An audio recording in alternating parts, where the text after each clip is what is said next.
So good afternoon, good evening with my see-through collar and sleeves. This green screen's moving mad, but the top has got green dots and green little tropical trees. And listen, we are going to get into some more serious pressing matters rather than my see-through t-shirt. Make sure you are smashing the like button up. Listen, less than 300 away from 10,000 subs on the second channel. Do go over to that second channel, Lee Reacts, link in description, go and get that to 10K ASAP. Let's get that done. Let's get that boxed off. I'll be having some videos out on that in the week, starting tomorrow. Make sure you are smashing the likes up on this this video as well. Big up to everyone who's subscribing as well. Nearly on 79K. So let's get that one boxed off as well. Road to 100 is flying. But let's talk about this this football club, because we've been waiting 19 years for this club to go and win another title. These legends obviously did it. We were duped into, oh, let's move to Ashburton Grove to compete with Real Madrid and Bayern Munich. Then we had Ivan Gazidis sitting there in 2012. That was Sir Peter Hillwood who said that, by the way, in 2004. We're moving to compete with Real Madrid. Good one. 2012, Ivan Gazidis, we're here to compete with Real Madrid and Bayern Munich. Okay, cool. And we haven't done any of that. So we all know that that was a complete load of rubbish. We all know that they didn't move to compete with Real Madrid and Bayern Munich. They moved to get a maximum amount of revenue into that football club, and for all the shareholders, stakeholders, all to earn a good living out of it. That's why they moved. The globalization of football was on the up, and you know, more and more teams around the countries around the world were able to actually get Premier League football. And this is why when you see the pre-season tours that they go on, all of these big clubs, America, Singapore, like China, Australia, they go all over the world. Why? Money, money, money. Give it to me. That's what they do. Most of these football clubs genuinely ain't interested in winning. We've seen that. I did a video on the second channel about this, where most of them are just there for the Champions League money, or for the money of staying in the Premier League, the TV revenue, etc., etc. How many of these teams genuinely actually try to win trophies every year? Yeah, Lee, but only one team can win a trophy. Okay. Well, Grimsby got closer to winning a trophy this season than Arsenal have, a cup anyway. Yes, we're top of the table still. We won't be for much longer. I fear for us on Wednesday, put it that way. That could get really peak. It could get really, really peak. And listen, if this club has got any backbone, any ounce of anything about them, they go to the Etihad and win. But we all know what's going to happen. We all have seen this story unfold a million times before. And we've never beaten Pep Guardiola in the Premier League. I think it's 11 straight wins for Man City in the league, home and away against us. Come on, seriously? Does anyone actually genuinely believe we're going to beat Man City at the Etihad? Not happening. I would have been extremely confident had we not messed up these last 3 games. And I don't want to hear people sitting there saying, like, oh, yeah, but we're still top. Why can't you just be happy? I keep hearing that. Nobody expected it. Well, all the people that are trusting the process expected it. That's why they've been trusting the process. Some of these people sitting there pretending that we shouldn't be in a title race. You've all been trusting the process. The process was to get us in a title race, right? Well, the process has ended then, because we're in a title race. So when is it deemed acceptable for me and other fans of this football club to sit there and demand success? And success to me ain't finishing second. That ain't progress to me. We're 19 years behind, mate. Yeah, we finished second. We finished second to Leicester. How many years ago was that? 7 years ago. We finished second to Leicester. And I was protesting to get the manager out then. So if the aim was top 4, well, this manager's done it once in 4 years. Well done. We should have just kept Wenger. At least he was doing it pretty much every year, buying his last 2. We might as well just phone Wenger up. If we're just a top 4, just get top 4, nick the odd cup every 4 or 5 years, might as well phone Wenger up and get him back. Real talk. Because this manager has got us top 4 once. And listen, there is a tiny glimmer of hope that we still win the league. Tiny glimmer of hope. Maybe 5% out of 100. But I would also not be surprised one bit if we don't win another game this season. The amount of chances we're giving up to these teams, it's going to be a massacre on Wednesday. Yeah, it's going to be absolutely embarrassing on Wednesday. It's going to be mad. I can't lie. Yeah, and then we've got Chelsea. Still got to play Brighton. And the way they're carving teams open is absolutely insane. We've still got to play Newcastle away. Now we're looking at these fixtures thinking, boy, 14 goals conceded in 10 games. It's not looking great, is it? 7 goals conceded in the last 3.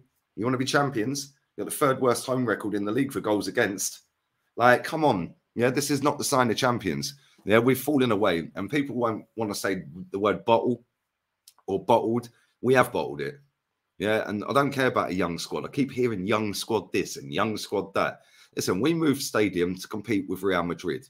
Well, how about we start acting like Real Madrid? None of this happens at Real Madrid. How long, genuinely, do you think a manager would stay at that football club for 4 years? Having won 1 trophy in that time, throwing away cups left, right and centre? No. Yeah, but Lee, they'd spend the money. Really? Well, since Arsene Wenger's left Arsenal has spent way much more money than Real Madrid. So what are you talking about? Oh, yeah, but Lee, they already had Modric and Kroos and Benzema. And what? And what? We've done £500 million under this manager alone. That's without the Emery money. Yeah, we've spent more money than Real Madrid since Wenger's gone. That is a fact. That ain't even up for debate. So when people say we can't compete with Real Madrid, whatever, mate. Yeah, whatever. I can kind of get your argument, maybe. We can't compete with Man City. Well, that's rubbish because we were. If they win their 2 games in hand, they're top of the table. We've let it slip. We've done a Steven Gerrard. But that's all well and good saying we can't compete with Real Madrid and Man City and all of that. But can we compete with Villarreal? Can we compete with Sporting Lisbon? Can we compete with Olympiacos? What about Southampton? Everton, maybe? What about Newcastle? Brentford? Aston Villa, because we lost to them in this guy's reign. In fact, it took him 3 years before he could beat Aston Villa. What about Wolves? Because he's lost to them along the way. Yeah. Stop making excuses. There's no accountability at this football club. That is the one thing out of anything that winds me up. Yeah, I can take not winning a title, but at least have some accountability. Yeah, at least have some accountability, not just sweep it under the carpet and go again. That ain't how it works. It might work like that for you. That ain't working like that for me. This club has not won a title for 19 years. They better win this league. They better find some inner power and some judge to put on Man City for us to win this title this season. Because if he don't win that title, he's got to go.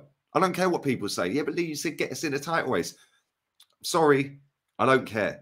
There is good managers available this summer. Elite level managers, some of the greatest managers available this summer.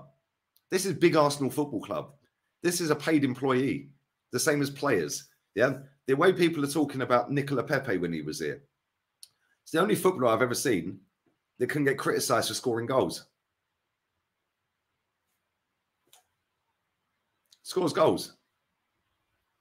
But at Arsenal, nah, not good enough, mate. He ain't got work rate. He don't invert. He don't invert. But cool, I understand it. But guess what we did? We got rid of him. We got rid of Nicola Pepe, didn't we? Because he was deemed not good enough. Why? Because he wasn't going to win us a title. He wasn't going to win us stuff. Yes, he won an FA Cup, cool. But he wasn't going to take us to that next level. Is this manager going to take us to the next level? I'm not convinced. I haven't been convinced since he's been here. It's been great that we've been in a title race. Fantastic. Most of this fan base online have never seen one. So they're happy that we're in one. I get it. But look, I want to read some stuff out. Big up to everyone who follows me on Insta, Lee Gunner 82. This is how a big club acts, by the way. Watch this. Now, smash the like button up while we're going through this, people, because this is a team that we smashed the stadium down to be like. So, yeah, let's have a little read of this. Lee Gunner 82 on Insta. Right, here we are. Fabio Capello, sacked in 1996-97 at the end of the season by Real Madrid after winning the league. He was then rehired in 2006, 2007, and was sacked at the end of that season after winning the league again. Both times he was sacked was because the football wasn't attractive enough. Cool. Let's move on to Jupp Heynckes. Delivered Real Madrid their first European trophy in 32 years. but was immediately sacked in 1998, straight after that final, because he failed to win the league. Cool. It's almost like Madrid understand that they're paid employees and they're accountable for failure. Bernd Schuster sacked a few games into the new season after poor results, despite winning Real Madrid the league just a few months before in 2007-8 season. But look at what he's done for the club, Lee. Look what he's done for there. Ain't none of this. Look at what he's done for the club at Real Madrid, because they understand that you're just a paid employee. Yeah, and if we ain't happy, you're sacked. Let's go on to the next one. John Toshak, the older lot, I know him. Arguably the greatest ever Madrid team of all time. Unbelievable football team he had back in 1989, 1990. Put together one of the most exciting Madrid sides of all time, averaging 4 goals every single home game. Average 4 goals. Won the league by 9 points.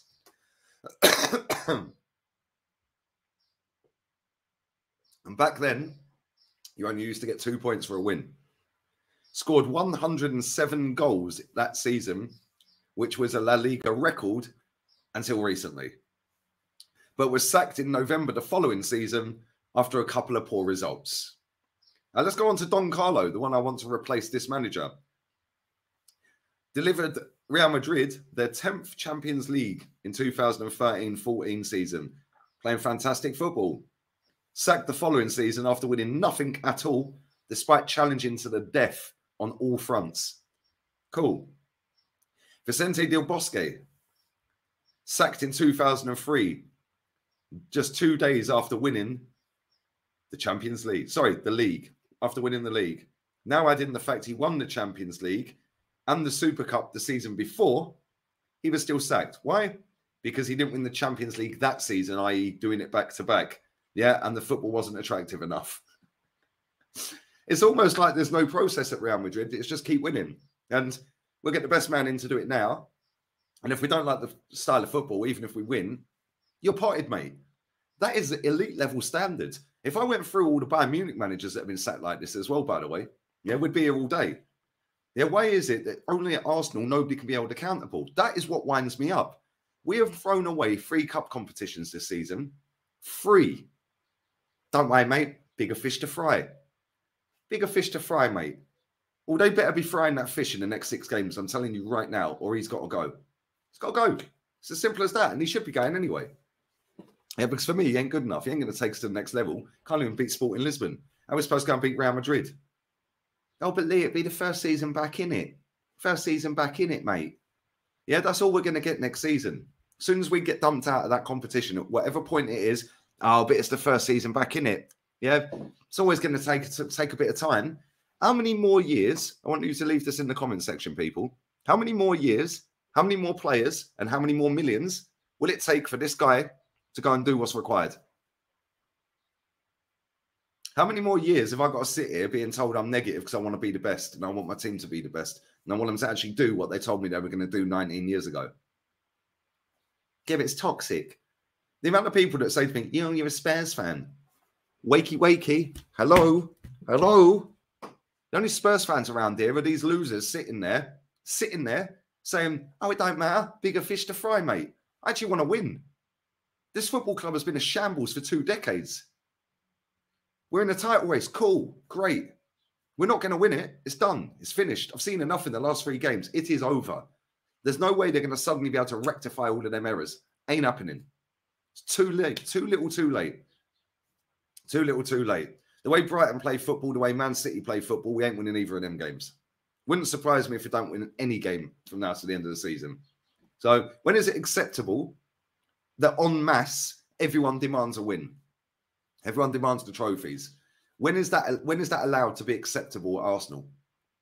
Because as soon as you criticize a player, you get called out by 100 weirdos. Yeah, that you're negative, you're toxic. Yeah, as soon as you criticize the manager, oh, just look at what he's top of the league. Nobody's better than Mikel Arteta. Shut up. Yeah, you're telling me not one manager could have won us the league in the last 4 years.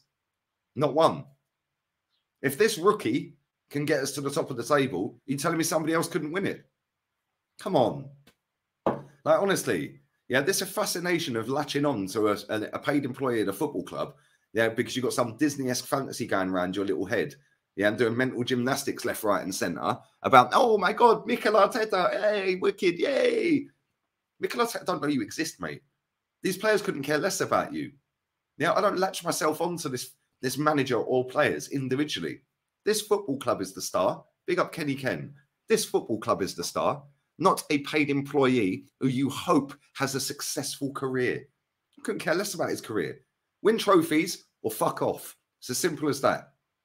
Simple as that. We moved to be a European elite club, a powerhouse. That is why we smashed down that stadium, which, by the way, we was winning in. We was winning. These legends were winning trophies year in, year out. We smashed that stadium down, globalized the fan base, and now all we've got is just millions of absolute divs and mutants follow this club that don't matter, bigger fish to fry. Why is it? As soon as one person with a following comes out and says something, all of these little weirdos sound and mimic them.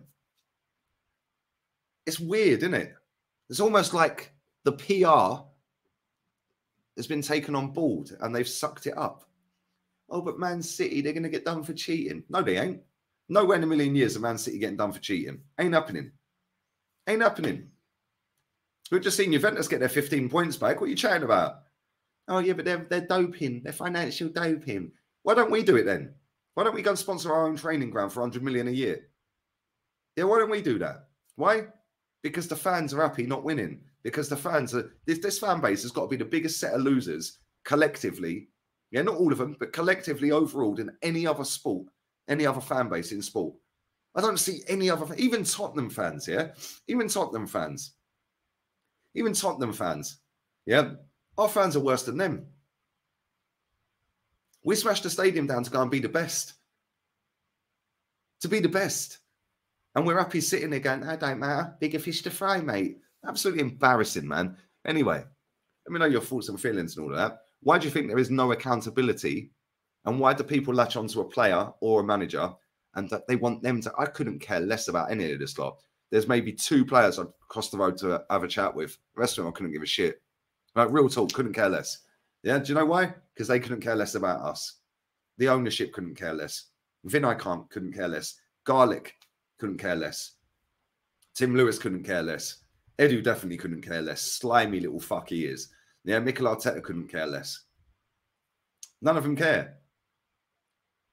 Maybe, just maybe, this fan base should raise its standards, because if we don't win nothing this season, that is not progress, people. And on that bombshell, I am wrapping this up. I am going to a barbecue. It's 31 degrees outside. Cheers. Happy Sunday. Smash the likes up. Subtly reacts. The club is the star. Raise the standards. You can sack a manager for finishing second. You can sack a manager for winning a league. You can sack a manager for winning nothing. You can sack a manager for winning 1 trophy out of 13 or 14. Yeah? You can do that. But unfortunately, at Arsenal, the spin... In fact, before we go, let me just read this out. Because this is what clubs abroad do. Bayern Munich protested against Manuel Neuer signing for the football club en masse. Inter fans held a 60-foot banner up. You are not a man. You are not a captain. You are a vile piece of shit about Icardi while he was playing for him. Marseille fans run riot after a string of defeats. Marseille fans go and try and burn the training ground down. PSG fans graffiti for Messi, graffiti on the side of their training ground, get Messi out of the football club. Greatest footballer in the world. A team in Colombia were kidnapped and shot dead. I'm not saying any of this is condonable, by the way. Gareth Bale's car reportedly attacked after El Clasico by Madrid fans. Sporting players attacked at the training ground for failing to secure a Champions League spot. Bastos, just Google it. They all got beaten up. The ultras stormed the ground and beat them up. Napoli players' families flee their homes in fear of revenge attacks from the club's ultras as wives and kids of Alan, Zielinski and Insigne move out as fallout over training ground retreat rumbles on. They all had to move house because they thought they were getting kidnapped. But Lee Gunner's toxic and negative for doing a YouTube video. In the fucking bin, man. You absolute losers. Adios, amigos. Ciao.